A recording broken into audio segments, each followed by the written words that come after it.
यह केस में लगातार अपडेट सामने आ रहे हैं। दरअसल केतन की जिस तरह से हत्या की गई थी, अब इस मामले के आरोपी चेतन को पुलिस यानी पुणे पुलिस लोहगढ़ किले में लेकर गई और वहां पर रिक्रिएशन किया, पूरा सीक्वेंस ऑफ इवेंट जानने की कोशिश की। ये आप तस्वीरें देख रहे हैं, दरअसल ये वही तस्वीरें हैं जब चेतन को पुलिस सुबह के वक्त लोहगढ़ किले लेकर गई थी। जब वहां पहुंची तो एक डमी भी तैयार किया गया था। दरअसल जितना केतन का वजन था वैसा एक डमी तैयार किया गया और उसको खाई से नीचे फेंका गया, ये जानने के लिए कि किस तरह से चेतन ने उसको धक्का दिया था। और इस बात की तस्दीक खुद पुलिस ने भी की। पुलिस का इस मामले में क्या कहना है, पहले ये सुनिए। आज हमने सुबह चेतन चौधरी को जो अक्यूज्ड है उनको हम जो भी घटनास्थल है वहाँ पे रिक्रिएशन के लिए लेके गए थे और जैसी घटना हुई उस हिसाब से हमने मेमोरेंडम में वो रिक्रिएशन किया हुआ है। लेकिन कहाँ कहाँ मतलब उसको ले जाया गया, क्योंकि क्राइम में यानी कि सीसीटीवी में दिखाई दे रहा है कि चेतन जो है सिया और केतन के पीछे है, मतलब इसी तरह से वो रिक्रिएशन किया गया है। जैसी सिचुएशन थी उस हिसाब से अक्यूज ने जैसे बताया हमने वो स्पॉट रिक्रिएट किया हुआ था क्राइम में। लोहगढ़ पर कितने जो है ठिकानों पर वो रुके थे और उसके बाद इस घटना को अंजाम दिया था? जैसे मैंने कहा जहाँ जहाँ वो रुके थे वो जहाँ पे उन्होंने स्पॉट दिखाए वो हमने कितने ठिकानों पर रुके थे वहाँ पे?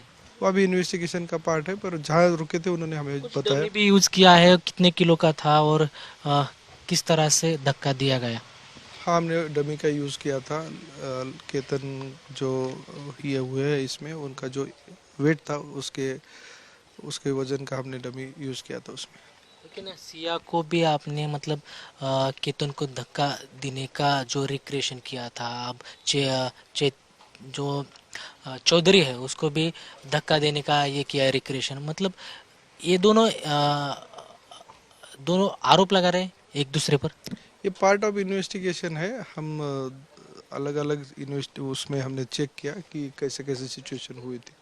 तो आपने देखा पुलिस ने इस बाबत बयान दिया जिसमें उन्होंने बताया कि पूरा सीक्वेंस ऑफ इवेंट को रिकंस्ट्रक्ट किया जाए। दरअसल पुलिस ये जानने की कोशिश कर रही है कि किस तरह से इस हत्याकांड को अंजाम दिया गया था। इससे पहले हम सब ने देखा कि सिया को लोहगढ़ किले लाया गया था, अब दूसरे आरोपी यानी चेतन को वहां पर लेकर आया गया।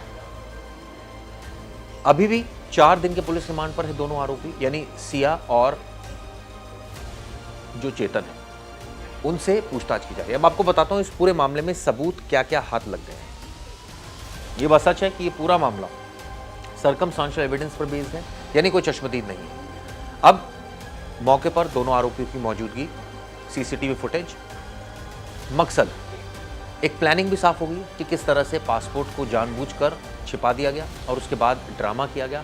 दरअसल ये पूरा सीक्वेंस तभी से शुरू होता है क्योंकि तभी इस हत्याकांड की साजिश रची जा रही थी और इसी के तहत जो आरोपी है वो उसको लोहगढ़ किले लेकर आए और वहां पर इस हत्याकांड को अंजाम दिया, ऐसा पुलिस का कहना है। अब इस मामले में जो डिजिटल एविडेंस है, सीडीआर रिकॉर्ड्स, दोनों आरोपी के बीच नज़दीकियां, ऐसी तमाम चीज़ें हैं जिससे साफ हो गया कि दोनों क्लोज थे और इस रिश्ते से छुटकारा पाना चाहते थे, यानी केतन से।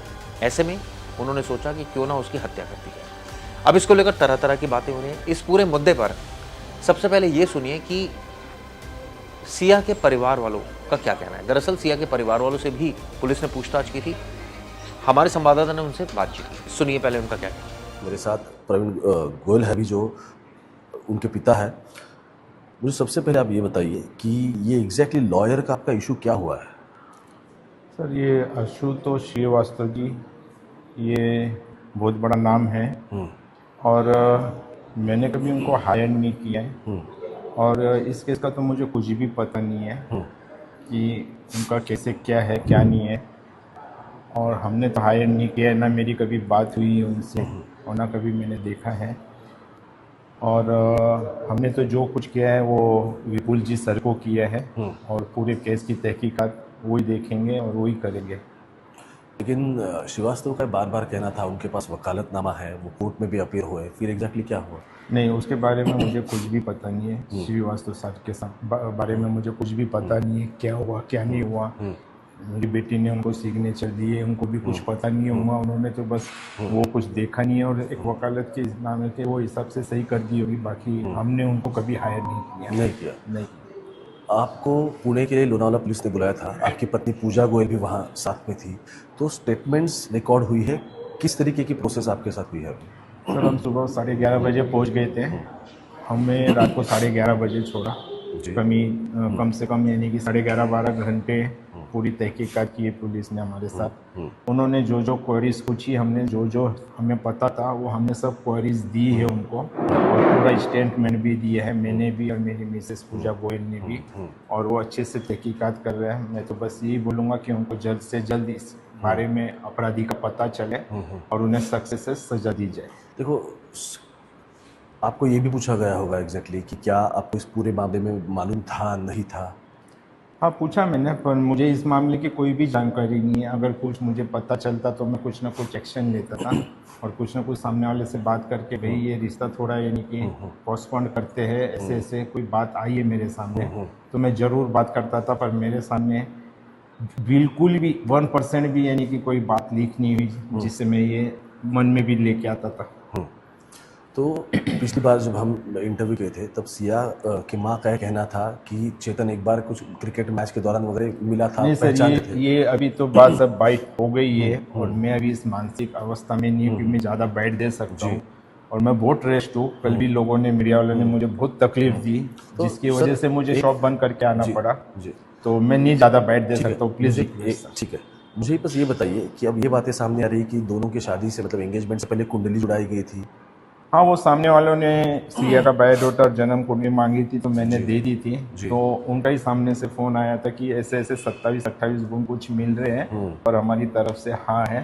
तो मैंने बोला था ठीक है भाई साहब, आप खुद ही कुंडली मिला लीजिए और देख लीजिए। तो उन्होंने बताया था कुछ 27-28 गुण मिल रहे, तो उनकी हाँ हो गई थी। ओके, एक आखिरी सवाल इस मामले में, क्या फैमिलीज में इस तरीके की चर्चाएं हुई थी कि शुरू में सिया और केतन अग्रवाल का होने के बाद आपका लड़का है साहिल और फिर केतन की बहन, इनके बीच कुछ होगा और इसी के लिए बारी का प्लान था? नहीं सर, हमारे इसमें ऐसा कुछ भी नहीं होता है, और ये कुछ भी नहीं है, क्योंकि हमारी बेटी जिस घर में जाती है उस घर के यानी कि हमारी कजन में भी यानी कि ऐसा कोई रिश्ता वगैरह नहीं होता है, और उसका कोई वो नहीं है, बिल्कुल भी नहीं है।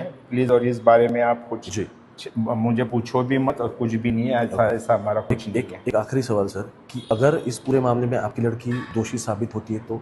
दोषी साबित होती है, मैंने पहले भी बाइट में यही बोला था, जो केतन जी के साथ हुआ है इमीडिएटली तहकीकात करके, और इमीडिएटली जो केतन जी के साथ हुआ वही सजा सिया को मिलनी चाहिए, यही मेरी प्रार्थना है बस। तो आपने सुना, उनका साफ साफ कहना है कि केतन को न्याय मिलना चाहिए और जो भी कसूरवार है उसके खिलाफ सख्त कार्रवाई होनी चाहिए। पुलिस ने बाकायदा 12 घंटों तक उनसे पूछताछ की, लेकिन क्या निकलकर सामने आया? क्या आने वाले दिनों में इस मामले में कुछ और चीज़ें साफ होंगी? आपको याद होगा जब कोर्ट में पेशी थी आरोपियों की, तो उस वक्त पुलिस का कहना था कि इसके पीछे कोई और मास्टरमाइंड हो सकता है। ऐसा क्यों कहा था पुलिस ने? क्या वाकई इसके पीछे कोई मास्टरमाइंड है, या फिर ये महज एक शगुफा छोड़ा गया था ताकि रिमांड मिल जाए? अभी 4 दिन की रिमांड खत्म होगी, उसके बाद इनको अदालत में पेश किया जाएगा, यानी कुल मिलाकर 11 दिनों की रिमांड पर आरोपी रहेंगे एक मर्डर केस में। अमूमन इतनी, जब इस तरह का केस होता है तो इतने दिनों की रिमांड नहीं मिलती है, खासकर मर्डर केस में। ये बात सच है कि जब टेररिस्ट पकड़े जाते हैं तो पूरी प्लानिंग जानने के लिए 14 दिनों की रिमांड मिलती है, लेकिन अब चूंकि 4 दिनों की रिमांड खत्म हो जाएगी, तो ऐसे में क्या आगे फर्दर रिमांड की मांग की जाएगी नहीं, ये देखने वाली बात होगी। लेकिन सबूत काफ़ी इकट्ठे कर लिए हैं पुलिस ने, और पुणे पुलिस सिस्टमेटिक तरीके से आगे बढ़ रही है।